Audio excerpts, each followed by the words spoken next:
네, 안녕하세요. 이제 우크라이나 이후로 세상이 너무 이제 참 숨가쁘게 돌아가고, 그리고 이제 또 아베 사망으로 일본이 아마도 재무장의 길로 나설 거예요. 어저께 말씀드린 대로. 그래서 이제 이 동아시아에서 이제 구도가 잡히는 겁니다. 이제 그 뭐라 그럴까, 결정적 구도가 잡히는 거죠. 큰일이 없기를 바라는데요. 이렇게 이제 그 참 손에 땀을 쥐게 하는 그런 급박한 상황이기 때문에, 상황이 엄중해지고 있기 때문에 제가 원래 이제 철학과 이런 그 역사 이런 걸 가지고 좀 문명사적으로 세상을 보는 그런 그 내용을 많이 했었는데, 지금은 거기에다가 이제 기본 베이스를 군사와 지정학을 깔고서 얘기를 하기 시작하고 있습니다. 그래서 어떤 분들 중엔 좀 불편해 하시는 분이 계시는데, 뭐 세상에 그러니 그러려니 하십시오. 자, 먼저 오늘은 무슨 말씀을 여쭈고자 하냐. 중국은 우리를 보기를 바이러스로 본다고 전 생각을 합니다. 바이러스 같은 존재. 다시 말하자면 바이러스는 이제 우리 몸에 침투를 하게 되면, 몸에 들어오게 되면은 자기 자신의 유전자를 우리 세포 속에 박아 넣죠. 우리 세포에 달라붙어서. 그래서 바이러스의 유전자가 세포 속에서 자랍니다. 그리고 세포를 파괴하고 튀어나오게 되죠.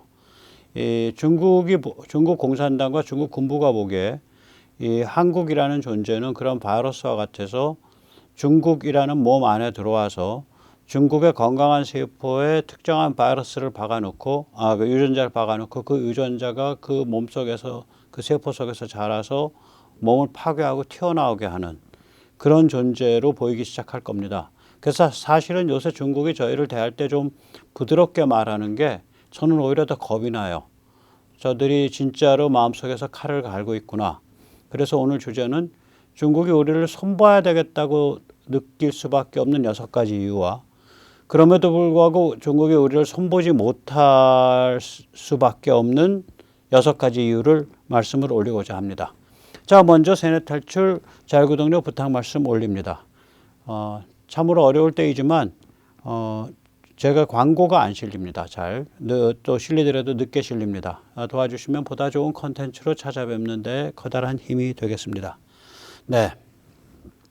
어저께 제가 그 그림을 멋있게 그리느라고 또 뭐가 눈에 씌었는지 말도 안 되는 그런 실수를 했어요. 그 KF-21 비행기가 만들어지면서 그 비행기 밑창에 달린 이렇게 여러 가지 주렁주렁 매달린 거를 제가 잘못 설명을 드렸는데, 그것을 그 내용 자체를 고치지 못하더라고요. 내용 자체를 다시 편집할 방법이 좀 마뜩지 않아서 제가 댓글에 박았고, 그 다음에 제가 커뮤니티에 박았고, 그리고 오늘 그걸 잠깐 1분 설명하고 시작하겠습니다. 지금 흰 글씨로 쓴 부분이 어저께 잘못 말씀드린 겁니다. 이제 그 날개 밑에 제일 바깥쪽으로 얇게 매달린 게 이게 단거리 공대공이고요. 그거보다 한 칸 안쪽으로 매달린 게 이게 100km 정도 날아가는 합동 직격탄입니다. 그 다음에 제일 큼직하게 겨드랑이 쪽에 양쪽 2개 매달린 거, 저게 보조 연료 탱크입니다. 이렇게 고쳐놨으니까 참조하시고요. 아마 저기 커뮤니티에 다 올라가 있습니다. 다시 말하자면 제가 이제 가끔씩 이렇게 실수를 하는데, 실수를 하지만 기본적으로는 좀 그러니까 판단하기에 심각하다, 중요하다, 혹은 가치가 있다, 이런 것들은 바로 오류를 인정하고 고칩니다. 그래서 세뇌 탈출이 가끔 이렇게 뭐라 그럴까, 사실이 아닌 게 있더라도 너무 불안해하지 마십시오. 너무 안 믿지 마십시오. 불신하지 마십시오. 중요한 것들은 다 고쳐가면서 합니다. 자, 이제 다짜고짜 이제 말씀을 좀 여쭐게요. 중국이 우리를 공격하게 된다면 그건 무슨 의미냐? 이거는 대한민국을 공격하는 거를 넘어서서 세계 경제 시스템을 공격하는 게 됩니다. 대한민국은 반도체, 배터리, 또 LNG 플랜트, LNG 터미널, LNG 운반선, 이건 다 에너지죠. 또 원전, 발전소, 자동차, 휴대폰, 이런 것에 대한 세계에서 인류급 혹은 초인류급 공급자입니다. 따라서 이런 세계를 돌아가게 만드는 중요한 제품과 서비스에 있어서 여러 분야에 걸쳐서 전방위적으로 인류급 혹은 초인류급을 공급하고 있는 그런 국가를 공격하는 거기 때문에 이거는 세계 경제 시스템에 대한 공격입니다. 각종 원료, 부품, 소재, 기계. 그래서 이걸 좀 극단적으로 표현드리면은 한국은 이게 세계 경제에 딱 달라붙어 있는 거예요. 딱 달라붙어 있는 거예요. 융합해서. 그래서 한국은 세계 경제를 인질로 잡고 있는 겁니다. 중국이 한국을 겨냥하고 총을 쏘면 세계 경제를 겨냥하고 총을 쏘는 겁니다. 따라서 전체 인류가 가만히 안 있죠. 그 다음에 이제 또 한국에 대한 공격은 동시에 수많은 개도국에 대한 공격입니다. 수많은 개도국에 대한 공격입니다. 우리가 개도국에 대해서 경제발전 길라잡이를 해주고 있죠. 그러니까 이제 중국의 경우도 그랬고, 베트남 경우도 그렇고, 인도네시아 경우도 그렇고, 그 다음에 이제 그게 요새는 남미, 멕시코, 그 다음에 뭐 과테말라, 벵글라데시 여기까지 번져갔어요. 먼저 들어가서 제일 먼저 들어가는 게 뭐 섬유 봉제, 그 다음에 들어가는 게 플라스틱 사출 혹은 프레스, 그러니까 뭐 식기류 찍어내고 이렇게 그 뭐죠, 그 싱크대 같은 거 찍어내고 그 이제 큰 프레스로 꽝꽝 찍는 거잖아요. 그리고 나서 거기에 좀 더 틀이 가면 이제 금형과 기계가 되고, 그 다음에 그게 더 가면 이제 부품 뭐 이렇게 되는 거죠. 그 다음에 이제 전기 전자 쪽에 무슨 하니스라 그러죠. 그 전선 이런 거, 전선 세트. 그래서 이 경제발전 길라잡이를 우리가 해주고 있죠. 우리가 이제 중국은 이런 걸 들어가게 되면 현지를 이제 착취하고 눌러 앉는데, 한국은 이제 뒤가 이제 경제적 부가가치가 많으니까 그렇게 모질지를 않죠. 그래서 좋은 경제발전 길라잡이를 합니다. 또 뿐만이 아니라 수자원 관리, 사막화 방지. 예를 들어서 전 세계 돌아다니면서 우리가 이제 담수 처리, 그 대한민국 기업 부르거든요. 몽고에 가서 사막화 방지 프로젝트 하고 있죠. 이런 걸 잘합니다, 우리가. 그 다음에 공해 관리 잘하고, 도시개발 관리 잘하고, 인프라 건설, 인프라 관리 잘하고요.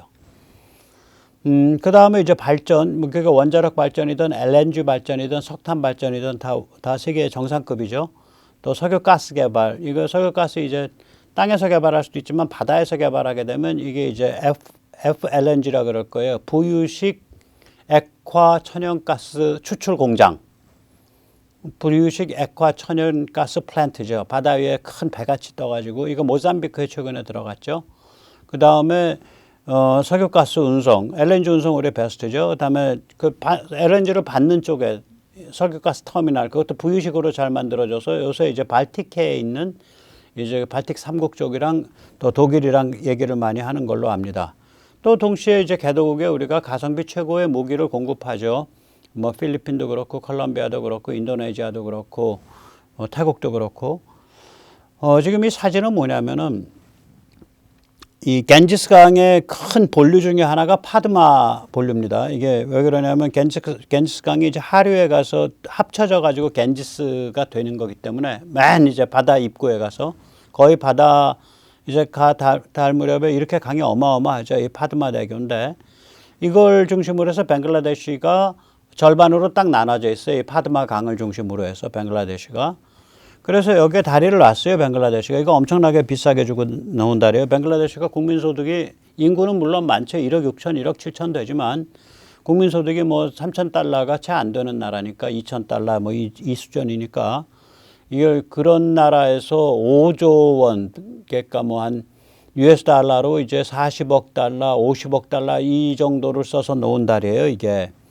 그런데 이걸 다리를 놓고 나니까 이제 오른쪽 같이 이게 완전히 이제 교통 혼잡이 온 거죠. 다리가 이제 차가 안 다닐 때 왼쪽 같이 멋있죠. 아래로는 기차 다니고 위로는 자동차가 다니는데, 근데 차가 다니기 시작하니까 이제 그 다리 타려고 하고 또 다리 빠져나오고 하고 이러면서 이런 교통 혼잡이 온 거예요. 그래서 저거를 교통 혼잡 체계를 이제 바로 잡고, 거기다가 또 하이패스를 들여놓고, 이걸 우리가 했어요. 한국이 하고 있어요. 그래서 4시간인가가 절약됐다 그러더라고요. 이런 거 이제 도시개발, 도시관리, 인프라 관리 이런 데 들어가죠. 이 개발도상국 다니면서 우리가 이런 거 많이 합니다. 굉장히 많이 합니다. 그 다음에 이제 모잠비크도 세계에서 가장 가난한 나라 중에 하나죠. 그 아프리카 동쪽 해안에 있는 거죠. 동쪽, 그러니까 이 남아공 옆에 동쪽으로. 가장 가난한 나라 중에 하나인데, 그 앞 바다에서 어마무시한 그 LNG 그게 발견이 됐어요. 그러면은 이제 여기서 그래서 근데 이제 바다에서 발견이 됐으니까 그 LNG 가스를 이제 그 바다 속에서 채취해서 그 관을 타고 올라온 거를 위에서 이제 액화시켜 가지고 배가 오면은 그 배에다가 그걸 옮겨줘야 되는 부유식 LNG 공장, 부유식 LNG 액화 플랜트가 있어야겠죠. 채취 액화 플랜트가. 그거를 이렇게 큰 배로 만든 거예요. 우리 삼성중공업이. 그래서 얼마 전에 전달됐죠. 배 이름이 코랄술입니다. 코랄술. 자, 우리가 이렇게 개도국에 이렇게 땀 흘려가면서 가서 좋은 일 많이 하고 다니는데 이런 걸 공격을 했다. 그러면은 세계적으로 지탄받을 수밖에 없죠. 세계적으로 지탄받게 돼요. 그 다음에 이제 우리가 이제 그 독침 전략이라고 말을 하죠. 그러니까 너희가 우리 공격하면 우리도 너희를 뭐 빈사 상태로 몰아넣겠다. 그러면 이제 예를 들어서 중국이 한국으로 탄도미사일을 쏘는 걸 인지한다. 그 인지 빨리 하거든요. 탄도미사일 올라가는 거. 다 레이더 걸어놓고 있으니까. 올라갈 때 인지가 돼요. 그러면은 그게 이제 뭐 예를 들어서 한 300km, 400km 왔다. 평균 한 400km쯤 왔다 그러면은 탄도미사일이 거기까지 오는데 올라갔다 내려오는데 뭐 한 5분 뭐 이렇게 걸리겠죠. 5분, 6분. 그러면 그 탄도미사일 한국 쪽에 내려오기 전에 우리가 갖고 있는 뭐 몇천 발의 탄도미사일을 중국으로 다 발사한다고요. 몇 발 가졌는지 정확히 아는 사람 없어요. 근데 무지막지하게 갖고 있어요. 탄도미사일. 그건 맞습니다. 그러면은 상대방은 중국은 우리처럼 그렇게 엄밀한 미사일 방어 시스템 전혀 안 해놨거든요. MD. 박살 나는 거예요, 그냥. 그 다음에 이제 우리한테 오는 걸로 우리가 박살 날 거냐, 박살 날 가능성이 있죠. 그러나 상당수는 한국의 코리아 엔타이 미사일 디펜스, 한국의 KAMD로 많이 방어가 될 겁니다. 이게 지금 급속히 강화되고 있어요. 세계 최강 수준입니다. 제가 가끔씩 말씀드리는데 초고고도에서 고고도까지. 고고도가 이제 THAAD입니다. 그게 이제 LSAM-2, 그 다음에 THAAD가 여기고요. 그 다음에 고고도에서 중고도가 LSAM, 최근에 끝난 걸로 알아요. 그다음에 중고도에서 저고도 이게 천궁, 천궁2 그리고 천궁3도 요새 개발하고 있고요. 거기 또 미제 페이트리어트 있죠. 이 흰 글씨는 미제입니다. 그다음에 저고도는 MSAM. 그다음에 이제 그 레이저 미사일 디펜스도 지금 개발 중이거든요. 이거 한 1, 2년 후에 배치될 것 같던데. 레이저도. 우리 레이저 기술이 꽤 빨라요. 저게 제일 빠른 데가 이제 미국하고 이스라엘인데 그거 수준에 도달한 것 같아요. 그 다음에 이제 심지어 우리 같은 경우에 이제 무슨 그 증상이 있냐면 증상이라 그럴까 상대방한테 이렇게 그 상호 확증 파괴하겠다. Mutually Assured Destruction, MAD 전략 쓰겠다. 핵이 없지만 원래 저게 핵 전략 때 쓰는 거거든요. 우리 독침이 MAD예요. 근데 이제 MAD는 원래 핵을 가진 두 강대국 사이의 전략인데 우린 핵 못 가지고 있지만 미사일 잔뜩 만들어서 너희 한 2,000발 맞아봐. 그럼 뭐 핵은 아니더라도 엄청나게 파괴될 거야. 뭐 거의 그런 수준이거든요. 그래서 우리가 문제라기보다 증상이 뭐가 있냐면요. 미사일 이동 발사대 이걸 TEL이라고 합니다. TEL이라고 하는데요. 이 이동 발사대 숫자보다 그 이동 발사대가 감당할 숫자보다 미사일을 훨씬 더 많이 갖고 있어요. 탄도 미사일을 저희가. 그래서 고민을 하다가 이제 꾀를 내게 된 거예요. 이 이동 발사대가 숫자도 부족하고 또 그 이동 발사대를 그럼 그거 굉장히 비싸요. 더 그럼 제작하면 되지 않냐. 그 이제 제작하려고 그래도 또 다른 문제가 있는 거예요. 이동 발사대를 자리 잡을 공간도 마땅하지가 않아요. 우리가 뭐 큰 나라가 아니니까. 그리고 자꾸 노출되고.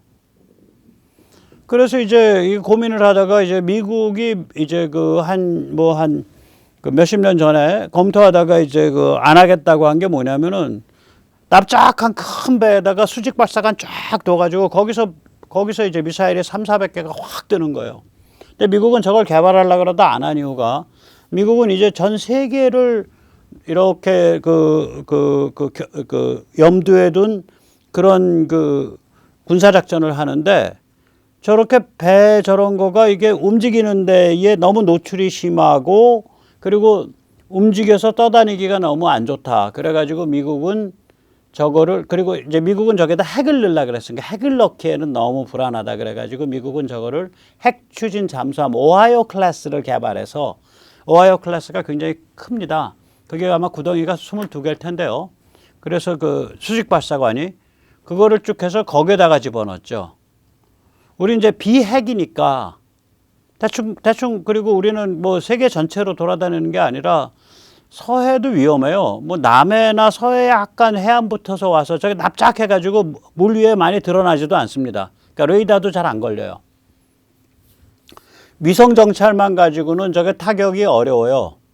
왜 그러냐면 미사일이 날아오면서 미사일에서 뿌리는 레이더에 제가 걸려야 되는데 미사일에서 뿌리는 레이더에 안 걸린다고. 위성으로 야 어디 있어라고 불러줘도 계속 제가 움직이고 있기 때문에 그 시차를 둬서 저 안 맞는다고요. 그러면 결국 미사일이 마지막 단계에서 미사일이 저 형상을 확인을 해야 되는데 저 형상이 안 보이니까 미사일로도 저 타격이 잘 안 된다고요. 저렇게 그 배가 납작하게 물에 거의 뭐 몇 미터 안 나와서 움직이면 그런 식으로 해서 그리고 물론 구축함 이런 것들이 이지스 구축함이 주변에서 호위를 하고 있고요. 그래서 저기에다가 한 300발 뭐 이렇게 넣자 이거지. 그럼 300발을 넣게 되면은 저게 오하이오 핵잠의 15배입니다. 수직 발사관으로 치면.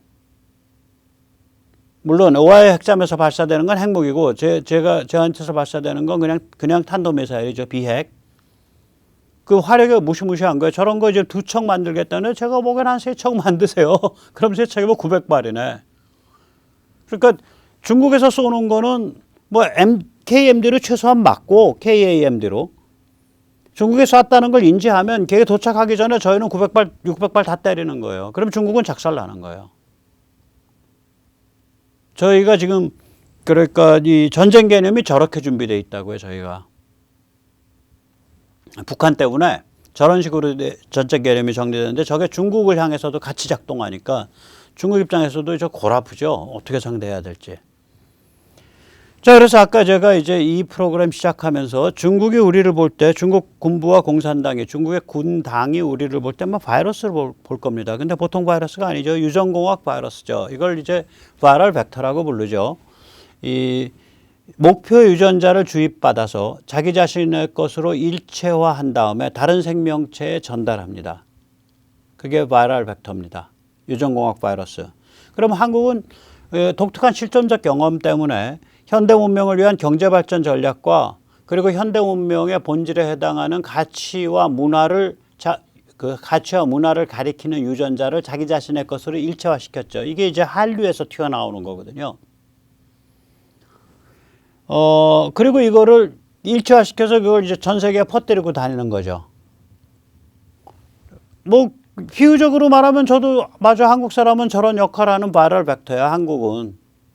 근데 그게 바람직해라고 저희는 생각하는 거고 중국은 저게 중국 특색 자본주의와 시진핑 사상과 모택동 사상을 무너뜨리는 치명적인 바이러스로 보는 거죠.